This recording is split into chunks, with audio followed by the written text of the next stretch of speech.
What's up, everybody? Welcome to the Gooner channel, a channel 100% dedicated to the Arsenal, who, as we all know, are by far the greatest team the world has ever seen. And I'm here on holiday in North Devon. It's a beautiful summer's day. The beaches here are outstanding.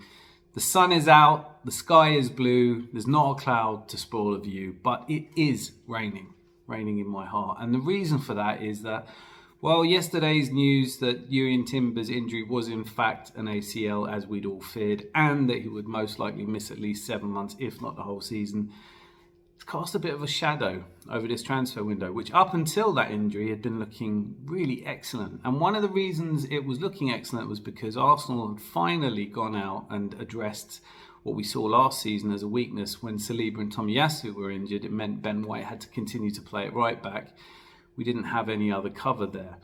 So the signing of Jurrien Timber was really exciting because we knew that he could play right back and centre back, and was the kind of player that would probably invert in the way that Arteta wants to. Young, dynamic, maybe a little bit error prone, we were worried, but all of the discussion was whether this signing was fair on Ben White, whether he'd been brought in to replace Ben White. And then in the pre-season, I don't think you can argue with the fact that Jurrien Timber was probably our best player, and he was doing it playing on the left-hand side of the defence, which raised an issue because maybe he was brought in to replace Alexander Zinchenko, who was responsible for a number of goals last season and did leave us a little bit defensively exposed on the left. Jurrien Timber looked much more solid while still being able to play in that inverted position and distribute the ball forward. So, really gutted that he won't get a chance to prove how good he is this season, and wishing you a very speedy recovery, Jurrien. But really the problem is that if he was the answer to our defensive limitations on the right and centre, without him we don't have an answer to that limitation, and we leave ourselves at the risk of once again being exposed. Now, if there is a bright side to this injury, and I'm not saying there is, but it is that there are 2 weeks left of this transfer window, so we could still act to replace him. Yesterday, when I did the video and the live stream talking about it, it was very much in the front of my mind that MIkel Arteta from Manchester City would be a perfect stopgap, would be a perfect signing because of his ability to cover in exactly those positions. He's a proven winner. He's a quality centre-back. There is already an offer in for him from a Saudi club. Just how far down the road that is and how much he has his heart set on going to Saudi, I don't know. The other name that was mooted was also a Man City player, and that's João Cancelo, who fell out with Pep Guardiola in January, was moved to Bayern on loan, but they didn't want to sign him permanently. It's felt that João Cancelo really has his heart set on a move to Barcelona, and that there is significant interest. But look, as we all know, Barcelona have huge financial problems at the moment, may not be able to do a deal.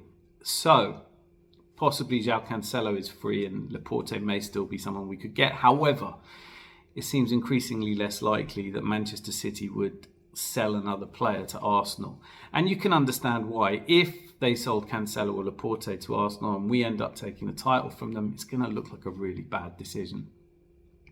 Probably is a really bad decision. So let's assume that even though both of those would be fantastic signings for us, neither of those are going to happen.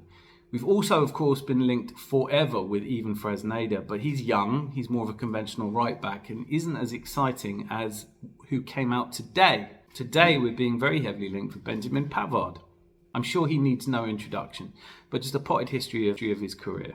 He leaves Lille at the age of 20 to go to VfB Stuttgart, then in the second division of the Bundesliga. In his first season, they're promoted as champions. The second season, he's almost an ever-present as Stuttgart go from newly promoted to just outside the European places. And at the end of that season, he goes on to win the World Cup with France, scoring the goal of the tournament. It's an absolute classic. I'm sure if you haven't seen it, look it up right away after this video. The season immediately after that, though, Stuttgart are relegated and he makes the move to Bayern Munich in 2019. That season is, without question, Bayern Munich's best season in their history, and it's a long and proud history, but they go on to win the sextuple. Ever since he signed for Bayern Munich, he has been an almost ever-present in the right and centre of their defence. In the sextuple season, he weighed in with 8-goal contribution. He did similar again last season, but he has apparently decided that he does not want to stay at Bayern Munich. I don't know why. I don't know if it's he doesn't get on with Thomas Tuchel, or he's just had enough of the dressing room, or he wants to try something completely different. But in the recent couple of weeks, he has been strongly linked with a move to Manchester United, which looked all but done. And the sticking point is that Man United don't want to move or complete on this transfer until they've moved Harry Maguire out, and that doesn't look like it's going to happen. So Harry Maguire is a flying ointment here. It's just another reason that Ten Hag has so much on his plate at the moment, because it's one thing knowing who you want to bring in, but if you have to clear the decks like he's having to, and you have to rely this season on players who haven't done it yet but have the potential, he really could do with a signing like Pavard, and I think he would make a great signing for Man United. But also, I think he would make a great signing for Arsenal. Now, over the last couple of weeks, Pavard has been in... Bild wrote about this in Germany, saying that he'd undertaken some explosive actions to try and get a move from Bayern Munich. It kind of boils down to a couple of fire emojis he put on an Instagram post, and the fact that he's liked quite a few Man United Instagram posts recently. I don't know if this is because he's desperate to play for Man United, but if they can't do the deal, he still has options. Inter Milan are the other club massively in for him, and I don't know if they would be able to stump up the 35 to 40 million euros that Bayern Munich have apparently said they want to get for him, which I think is a snip. I think it's about 35 million pounds, 40 million euros they're asking for, which is not much more than they paid for him, so they won't even be making a profit. Does Pavard have his heart set on Manchester United because he particularly wants to be managed by Ten Hag? Perhaps he's been a lifelong Man United fan all this time. Perhaps he just wants to play in the Premier League. Now, if it's just that Pavard would like to try his hand in the Premier League, well, then there are a few better projects for him to join than the Arsenal project. A real chance to become part of a heroic squad who wins the league for the first time since 2004. Invincibles. Long illustrious history. It's hard to see why he wouldn't be interested in the move. If he is, and we can get him for around 35 to 40 million, this has got to be a no-brainer, hasn't it? You know, his age is perfect. He's 27. He's quick. He's tall. He's great at tackling. Obviously has a bit of an eye for a goal. He's defensively astute, highly experienced, has won absolutely everything in the game. No injury history and no history as a troublemaker of any kind. I think that this would be the marquee signing for us at the end of the season. I still think Declan Rice is the big signing, don't get me wrong, but I think this one says a lot about our intention to be Premier League champions. If we don't spend this 40 million, we are risking it. We have Raul Walters, who's coming through from the academy, who could become a great right back for us, but it's asking a lot of him in his first season. Tomiyasu, who has at times dipped in form, but is a strong player, if not maybe a Premier League champion winning player. And there's been interest in him. There's also apparently been interest from Saudi and Gabriel, which I think would be a terrible move for him, but I think it's a terrible move for anyone under the age of 30.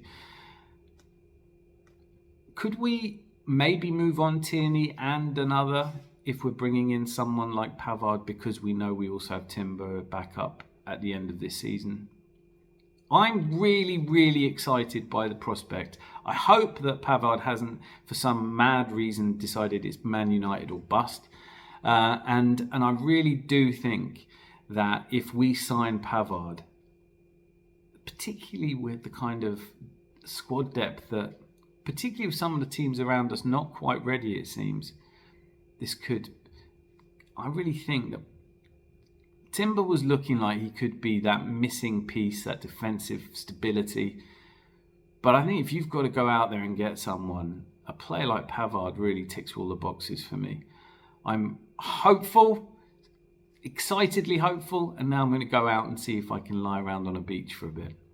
I want to know what you think. Maybe I keep missing someone. Is there a more obvious replacement for Timber, or do you think we just risk it? I've got some really good comments on the videos the last couple of days saying we're probably okay and we've probably got just enough cover if we keep Tierney. I'm not sure. I think if we can sell Tierney for 30 million and bring in Pavard for almost the same amount, that's a no-brainer for me as well. But as I said, let me know in the comments. Also, it's great that you guys have shown the love and support you have. It keeps me going. If you haven't yet, please do click subscribe. I fully appreciate you for being here. I know you could be anywhere on YouTube right now looking at kittens or watching classic games from the past, whatever your bag is. Thank you for being here. Please do continue to support. Click like, subscribe, and I want to hear from you in the comments. Until I see you again, be lucky. Lots of love.